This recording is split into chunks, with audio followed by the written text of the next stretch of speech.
ಯಾವುದೋ ಒಂದು ಸಮಸ್ಯೆಗಳಿಗೆ ಕೊಡುವಂಥ ಒಂದು CSI ಕೊಡುವಂಥ ಸಮಸ್ಯೆಗಳು ಇದೆ ಇಲ್ಲ ಅಂತ ಹೇಳಿಲ್ಲ. ಆದರೆ ಇವರು ಎಜುಕೇಷನ್ಗೆ ಕೊಡಬೇಕಂತ ಎಲ್ಲಿ ಇಲ್ಲ.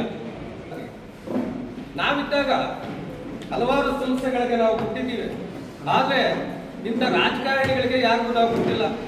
ಸರ್ಕಾರಿ ಏನು ಇಲಾಖೆಗಳು, ಹಾಸ್ಟೆಲ್ ಇರ್ಬೋದು, ಆಸ್ಪತ್ರೆಗಳಿರ್ಬೋದು, NGO ಸಮಸ್ಯೆಗಳಿಗೆ ಅರ್ಜಿಗಳು ಇವಾಗಲೂ ಹಾಕೊಂಡಿದ್ದಾರೆ. ಸುಮಾರು ಜನ ಅರ್ಜಿಗಳು ಹಾಕೊಂಡಿದ್ದಾರೆ. ಚಿಕ್ಕಬಳ್ಳಾಪುರ ಜಿಲ್ಲಾ ಪತ್ರಕರ್ತರ ಭವನದಲ್ಲಿ ಸುದ್ದಿಗೋಷ್ಠಿ ನಡೆಸಿದ ಮಾಜಿ ಕೂಡ ಅಧ್ಯಕ್ಷ ಕೃಷ್ಣಮೂರ್ತಿ, ಶಾಸಕ ಪ್ರದೀಪ್ ಈಶ್ವರ್ ಒಡೆತನದ ಪರಿಶ್ರಮ ವಿದ್ಯಾಸಂಸ್ಥೆಗೆ ಚಿಕ್ಕಬಳ್ಳಾಪುರ ಕೂಡ ವ್ಯಾಪ್ತಿಗೆ ಬರುವ ಬೀಡಗಾನಹಳ್ಳಿ ಸರ್ವೆ ನಂಬರ್ಗಳಲ್ಲಿ 1 2 3 CA ಸೈಟ್ಗಳನ್ನು ಬರೆಸಿಕೊಳ್ಳಲು ಯತ್ನಿಸಿದ್ದಾನೆ. ಬೇರೆ ಯಾರಿಗೂ ಅರ್ಜಿ ಹಾಕಿಕೊಳ್ಳದಂತೆ ಎಮರ್ಜೆನ್ಸಿ ಸೃಷ್ಟಿಸಿ ಪ್ರಭಾವ ಬೀರಿ ತಮ್ಮ ಸಂಸ್ಥೆಗೆ ಬರೆಸಿಕೊಳ್ಳಲು ನಡೆಸಿದ ಪ್ರಯತ್ನಕ್ಕೆ ಕೋರ್ಟ್ ತಡೆಯಾಜ್ಞೆ ನೀಡಿದೆ. ಚಿಕ್ಕಬಳ್ಳಾಪುರದಲ್ಲಿ ಇನ್ನು ಎಷ್ಟೋ ಇಲಾಖೆಗಳು ಬಾಡಿಗೆ ಕಟ್ಟಡದಲ್ಲಿವೆ. ಉಚಿತ ಸೇವೆ ಸಲ್ಲಿಸುವ ಸಂಸ್ಥೆಗಳಿಗೆ ಅವರಿಗ್ಯಾರಿಗೂ ಸೈಟ್ ಕೊಡಿಸದ ಸ್ವಾರ್ಥ ಬುದ್ಧಿ ತೋರಿ ತನ್ನ ಸಂಸ್ಥೆಗೆ ಮಾಡಿಕೊಂಡು ತನ್ನ ಗೆಲ್ಲಿಸಿದ ಮತದಾರರಿಗೆ ಮೋಸ ಮಾಡಿದ್ದಾನೆ. ಇಂತಹ ಶಾಸಕರನ್ನ ನಾವು ಗೆಲ್ಲಿಸಿ ಕಳಿಸಿರೋದು ನಮ್ಮ ದುರಂತ. ಅಕ್ರಮ ಮತ್ತು ಪ್ರಭಾವ ಬೀರಿ ಮಾಡಿಸಿಕೊಂಡಿರುವ CA ಸೈಟ್ಗಳನ್ನು ನಗರಾಭಿವೃದ್ಧಿ ಪ್ರಾಧಿಕಾರ ವಾಪಸ್ ಪಡಿಬೇಕು.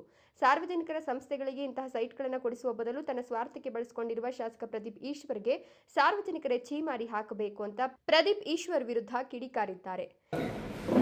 ನಾವಿದ್ದಾಗ ಹಲವಾರು ಸಂಸ್ಥೆಗಳಿಗೆ ನಾವು ಕೊಟ್ಟಿದ್ದೀವಿ. ಆದರೆ ಇಂಥ ರಾಜಕಾರಣಿಗಳಿಗೆ ಯಾರಿಗೂ ನಾವು ಕೊಟ್ಟಿಲ್ಲ. ಸರ್ಕಾರಿ ಏನು ಇಲಾಖೆಗಳು, ಹಾಸ್ಟೆಲ್ ಇರ್ಬೋದು, ಆಸ್ಪತ್ರೆಗಳಿರ್ಬೋದು, NGO ಸಮಸ್ಯೆಗಳಿಗೆ ಅರ್ಜಿಗಳು ಇವಾಗಲೂ ಹಾಕೊಂಡಿದ್ದಾರೆ. ಸುಮಾರು ಜನ ಅರ್ಜಿಗಳು ಹಾಕೊಂಡಿದ್ದಾರೆ. ಈ ವೇಳೆ DSS ಮುಖಂಡ ಬಾಲಕುಂಡಹಳ್ಳಿ ಗಂಗಾಧರ್, ನಗರಸಭಾ ಮಾಜಿ ಸದಸ್ಯ ಅರುಣ್, ಮತ್ತೊಬ್ಬ ಮಾಜಿ ಸದಸ್ಯ ಶ್ರೀನಾಥ್, ಮುಖಂಡ ಗಂಗಾಧರ್, ಶ್ರೀರಾಮ್ ಇತರರು ಹಾಜರಿದ್ದರು.